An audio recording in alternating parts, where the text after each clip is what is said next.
You might have heard about the recent reports coming out from Infowars in the last week here or so regarding the possibility of an off-the-books nuclear weapons transfer from Texas to South Carolina. In the wake of this, there's been tons of rumors, and people have been speculating that this is actually slated to go off in Charleston, South Carolina, possibly New York, or to another unknown location after this point. So the hint here, as usual, is that this is another false flag event to be blamed on terrorists to get the United States dragged into another major war. They're now currently looking at Syria, and as of this moment, the situation seems to be kind of in a stalemate regarding Russia's actions to take care of Syria's chemical weapons, allegedly. But if this escalates in any regard, in any way whatsoever, it could mean that the US are ultimately dragged into a war with Iran, Russia, and China. So, to give you some background on this first, the article from Infowars reads, a high-level source inside the military has now confirmed to us that the Dyess Air Force Base is actively moving nuclear warheads to the east coast of the United States in a secret transfer that has no paper trail. According to the high-level military source, who has a strong record of continually being proven correct in deep military activity, the Dyess Air Force commander authorized unknown parties to transfer the nuclear warheads to an unknown location that has been reported to be South Carolina, where the warheads will then be picked up and potentially utilized. The story got wings a few days later when Senator Lindsey Graham, during a press conference in Goose Creek, said that nukes in the hands of terrorists could result in a bomb coming to Charleston Harbor. He says, if there's no US response, Iran will not believe America's resolve to block them from developing nuclear weapons.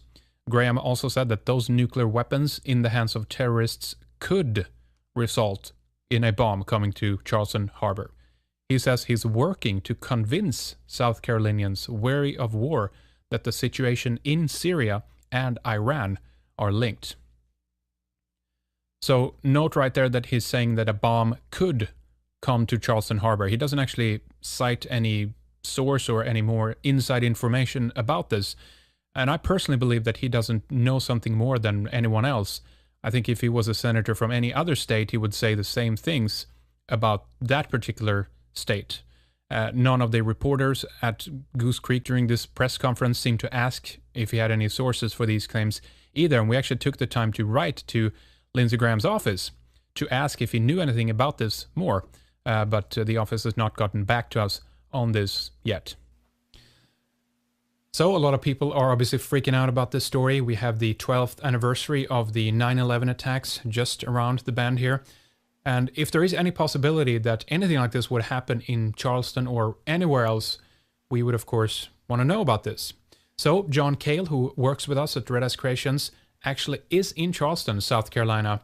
And we've asked him to do a video report for us to give us a little bit of an idea of what actually is going on in the town. How are things around in the area? Is there any suspicious activity? What's the general feeling like? Because we know if it is a false flag attack, there usually is a lot of strange things going on around that time as well. So let's take a look and let's see if there's any indications that a false flag attack is upcoming in Charleston. After seeing the recent reports and hearing Senator Lindsey Graham mention the possibility that Charleston might be under some kind of threat of being attacked with a nuclear bomb, I instantly went out and began to look around the area for obvious signs, but I have not seen anything over the past week. Friends and family have been concerned too, so we've all had our eyes open to see if there's anything strange going on. No strange movements, evacuations, or military action have been going on. We have the Yorktown, which is a decommissioned ship since 1970 that was turned into a museum in 1975 and is simply a tourist attraction. We have the Air Force Base, which is more inland. We have the former Navy base, which is now only being used for training homeland security. The only thing near the shore is the Coast Guard, but even that is a small unit, showing not a single sign of activity. There has been no military drills. There's no overabundance of police in the area. There's been no helicopters or drones. These sort of things would be everywhere in plain view. The local media has not been warning anyone either. Prior to 9/11, it seems as though some people were tipped off, who fled the area. But after looking around, I have not seen any such signs as far as that either. The city feels great. The tourists are still out enjoying this historic city. Even the birds are still out enjoying life. Nothing out of the ordinary at Charleston. So if something were happening here, I know I would be able to tell. But nothing's been out of the ordinary, Henrik. So if there is a threat, then Charleston is not aware of any such thing, and neither am I. However, I will keep looking, and will let you know if anything comes up. So there's a couple of things that I like to point out about this clip that just saw from John, a few things that he reported on that I think are essential to ask a couple of questions basically. And one of these would be to question the military source that Infowars is getting this from. I don't think in any capacity that they're out of their territory by reporting on these things. I think it's more important to report on it and be proven wrong than not to say anything and then have something happen. But it's interesting nonetheless that there is maybe a past history of this source providing accurate information to develop a relationship, with Infowars and effectively have a supply line of information right to them. And what would be the purpose of that? In this case, it would basically be to, lower morale, if you will, of the American people, at least, also interested in alternative news, to have the prospect that the elite can basically just take nukes whenever they can and set them off.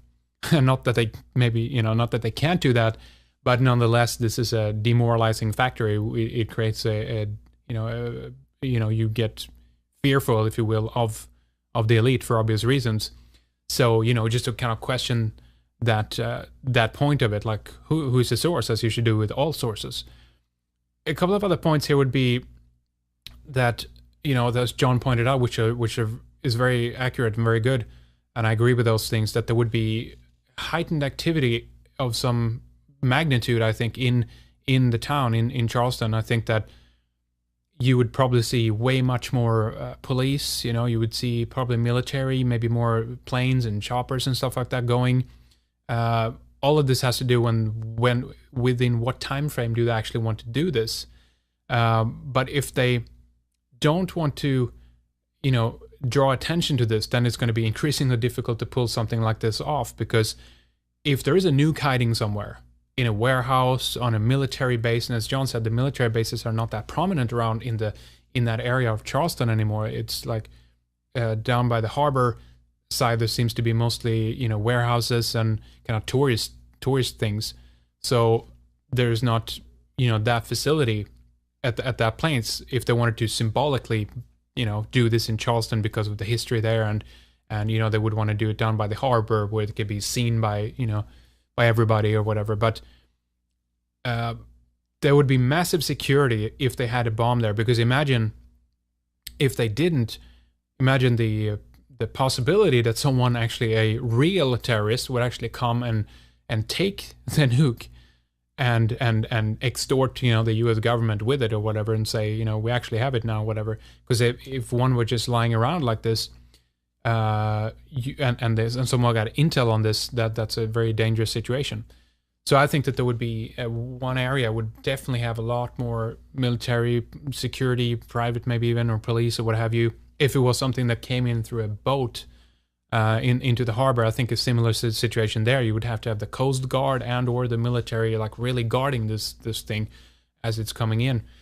So that's the kind of some of the calling cards that would give it away. If it's very, very calm as it is right now in Charleston, then I think that that's indicative that nothing's going on. And it could be right then in the report that this, the bomb might have been coming in through Charleston and then just moving on or leaving the area, and no one knows where it is now.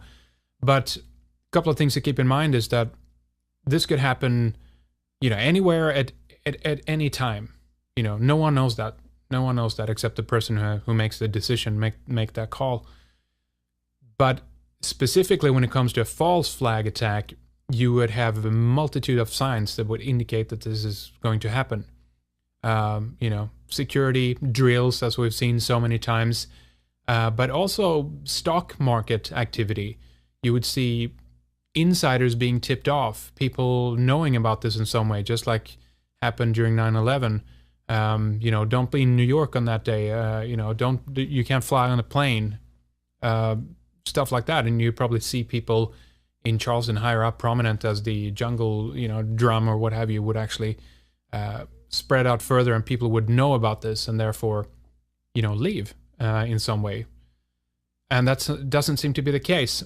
So if not, what do we learn from this? We learn that, we can be the intelligence community, people out there, you guys that are watching this and listening to programs like ours or whatnot, that, in whatever area you're in, you're the eyes and the ears in that location. And if you see something suspicious, that you can report on that to, outlets like ours and Infowars and all these others, and I bet they get tons of this every day probably, which makes it increasingly more difficult to determine the accuracy of those reports. But if enough people are smart and understand to see these signs, to see these calling cards of a false flag attack, I think the people who are willing to listen to that at least would be able to get out from the area in time, because they would see that this is what's going on, this is what's actually going to happen. So we have to turn this around and turn it against the people who are, threatening us in the same manner, if you will, government, military, secret societies, the elite, that they urge you to, if you see something suspicious, report on it. Well, we should do the same thing internally. That's the lesson I think we should take away from this. Know what's going on, be aware, be focused, be out there, and know what's going on. Talk with each other, be the real, intelligence community in that sense. And I think we'll all be here tomorrow, wherever you are in the world, and the next day as well. But if something is to go down, if they would be bold enough, which I don't think they are in this stage, but if they would be bold enough to blow something like this up, a nuke in the United States, then there would be, that would be a tremendous, a massive event that just would turn everything around, and the world wouldn't be the same ever again.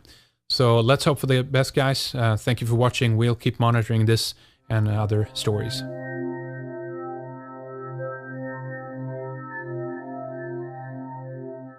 A source inside the military has now confirmed to us that the Dyess Air Force Base is actively moving nuclear warheads to the east coast of the United States in a secret transfer that has no paper trail. According to the high-level military source, who has a strong record of continually being proven correct in deep military activity, the Dyess Air Force commander authorized unknown parties to transfer.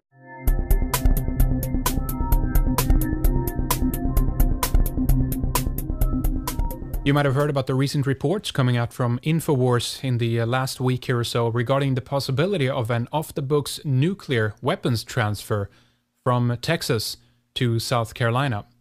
In the wake of this, there's been tons of rumors, and people have been speculating that this is the nuclear warheads to an unknown location that has been reported to be South Carolina, where the warheads will then be picked up and potentially utilized.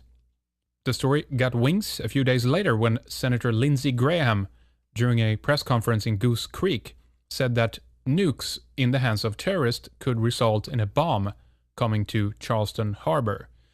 This is actually slated to go off in Charleston, South Carolina, possibly New York, or to another unknown location after this point. So the hint here, as usual, is that this is another false flag event to be blamed on terrorists to get the United States dragged into another major war. They're now currently looking at Syria, and as of this moment, the situation seems to be kind of in a stalemate regarding Russia's actions to take care of Syria's chemical weapons, allegedly. But if this escalates in any regard, in any way whatsoever, it could mean that the US are ultimately dragged into a war with Iran, Russia, and China. So, to give you some background on this first, the article from Infowars reads, a high-level